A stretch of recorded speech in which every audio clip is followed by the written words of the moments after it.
Hey everybody.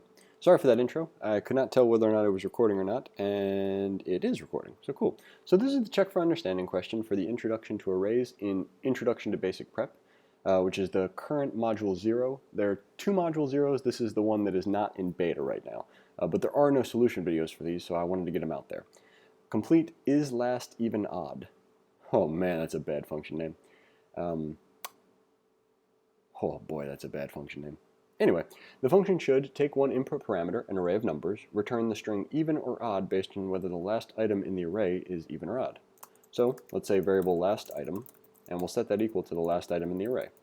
Now, if we know we have an array, we can always access the last item in a couple of ways. One would be to pop the item off, but a more convenient way, which won't actually change the array, is we can say num array dot length minus 1. The last value in an array will always be located at an index, which is equal to the length of the array minus 1. It's a very convenient thing to remember. So now that we have the last item, we need to figure out a way to determine if an item is even or odd. And this is going to be our use. We're going to use the modulo operator, or modulus operator.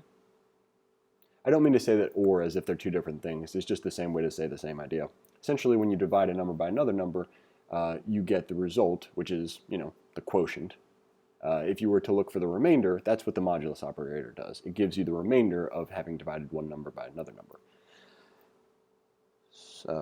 In consequence of this, if we take a number and apply the modulus operator with 2, then we're going to tell whether it's even or odd because it'll only ever be 0 or 1. The result of applying the modulus operator to a number is always going to be either 1 or 0. If it's 1, the original number was even. If it's 0, the original number was, I said that backwards. If it's 1, sorry, let's just write this down. Saying it all out loud is going to be, it's not a good way to do it.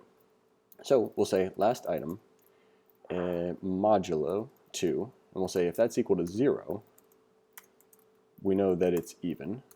So we'll return even.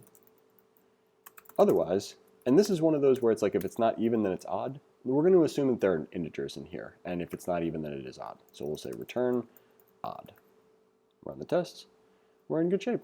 Thanks for watching this video. Hope you enjoyed it, and we'll see you in the next one.